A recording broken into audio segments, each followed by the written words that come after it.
Taofeek ló dára lẹ̀ ó di péré tó bá di dọ̀rùn yóò ó dọ̀rùn rẹ̀.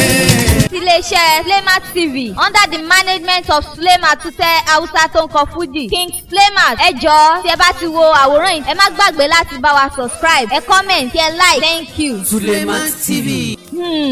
Èèyàn tó máa gbé ẹ mọ̀ bá ń dárò àgbè èèyàn tó máa lùkò ẹ mọ̀ bá ń dárò òsùn èèyàn tó mọ lékelèké ẹ mọ̀ bá ń dárò ẹ̀fùn Alhaji Taofeek Amoo Igisekele ó dẹni àgbégbìn ó dẹni tí ń bẹ bọ́ra jẹun. pàṣọ tó dùn tó kájọ máa rí ṣe kémìlà ìwọlà kájọ ní lárí kò máa sọ tó dùn tó kájọ máa rí ṣe. On the 15th of May ni ariwo gba orí social media kan pé igi ńlá kan tún wó ní agboolé olórin Fuji Alhaji Taofeek Amoo Igisekele tó fi ìlú Amẹ́ríkà ṣe ibùgbé tó jẹ́ ọmọ bíbí ìlú Ìbàdàn.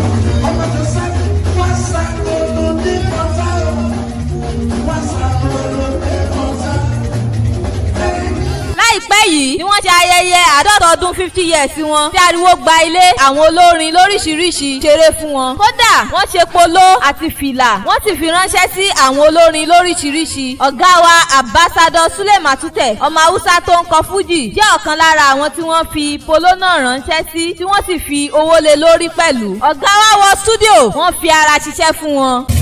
Sule Matute Taofeek Igisekele ọkọ kàfáyà tún ló ṣọjọ́ bí o happy kò ní jìbìnì ìkẹpẹ láyé àti ṣe iná ta. Àti àwọn olórin lóríṣiríṣi tí wọ́n kọ orin ọjọ́ ìbí fún wọn. Ikú tí kì í kanlẹ̀kùn kó tó wọlé mú ni lọ. Ní ọjọ́ ọdún Alhaji Taofeek Amoo Igisekele mọ̀ tún fi orin kí àwọn olólùfẹ́ wọn. Láì mọ̀ pé ọjọ́ kẹta ọdún ni agogo á dún pé ilé yá àṣàrà ìlú yóò gbẹ̀mí ẹ̀. àjà máa dúkà gbogbo àlà ó ṣe púpọ̀ ọdún láyé o. ọ̀pọ̀lọpọ̀ lájọsọdún tó kọjá lọ táwọn sí láyé Alhaji Taofeek àwòfihàn àfihàn sáà ti Gani. èmi Amoo Taofeek mo dúpẹ́ mo dọ́pẹ́ dáa o ọdún ìtúnú àwẹ̀. Gbogbo olórin Fuji àti ẹ̀yin olólùfẹ́ olórin Fuji ẹ mà kó ara fẹ́ra kun o. Ambassador Sule Matute ọmọ Hausa tonko Fuji wọ́n mà fi orin ṣèdárò o. àìní pani ló pa Alhaji Taofeek ní Amoo Igisekele bó bá ti dánwò ó ṣọ̀run rẹ̀ ọkọ kàfáyà tún ó rọ́mọ́kẹ́ o. Bàbá Mubarak mi bàbá Waridi mi bàbá Aliazi mi ṣe bàbá Ọlọ́ládé Aishatu mi bàbá olórí ẹbí Kausara mi ṣe bàbá Kadijatu mi bàbá Jabiri Yanatu wa bàbá Fawzi mi bàbá Lamiri mi bàbá Ìdá mi ṣe tó bá fi dọ̀rùn yóò ó ṣọ̀run rẹ̀ Taofeek yá ó ṣọ̀run rẹ̀. Alhaji Sulaiman Adékúnlé Màláíkà àwọn náà máa forin ṣèdárò. gbogbo ẹgbẹ́ ní Fuji o gbogbo wa pátápátá o àwa la kú lédè tàbọ̀ o Igisekele Taofeek ní l'Amẹ́ríkà àfijì olórí Taofeek ní òdìgbé gbogbo Ìbàdàn nílé olúyọ̀lé gbogbo wa pátápátá àtẹ̀gbẹ́ oní Fuji o gbogbo wa pátápátá àkó ara bẹ́ẹ̀. Igwe Rẹ̀mí Àlùkò àwọn náà forin kẹ́dùn. Igisekele Taofeek o. Bó bá ṣe tọkọrin lọ́wọ́ ni òun bá ń bẹ̀rù nǹkan.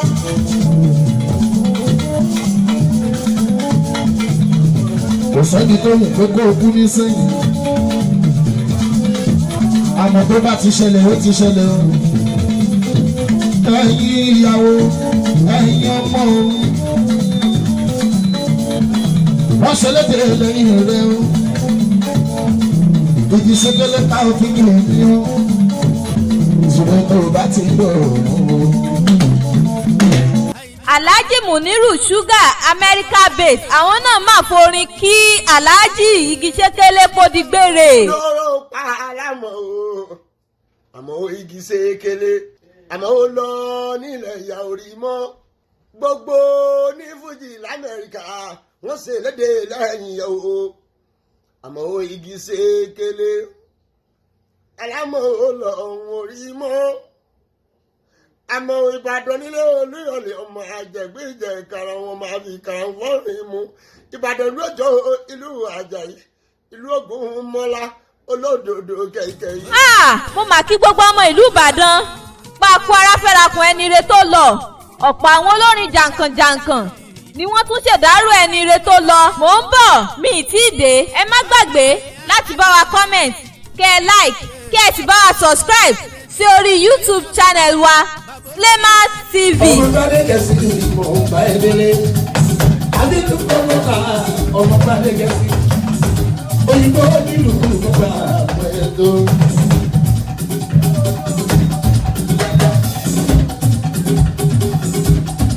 ọmọ àkọsẹ́ máa já ọmọ àmọ́dé máa já.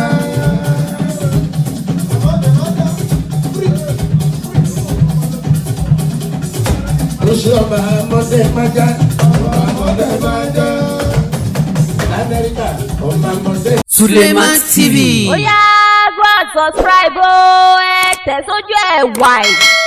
Taofeek ìbàdàn ìsàtún ní ìbàrí àná tu o gbogbo ẹni tó bá mọ́nú o àmọ́ pẹ́ dá ìdí ọpẹ́ mi pọ̀ wá di Taofeek kò má sóhun tó dùn tó kájọ máa rí ṣe kò má sóhun tó dùn tó kájọ máa rí ṣe kémìlà ìwọ̀là kájọ lówó lọ́wọ́ kémìlà ìwọ̀là kájọ ní láàrin kò má sóhun tó dùn tó kájọ máa rí ṣe.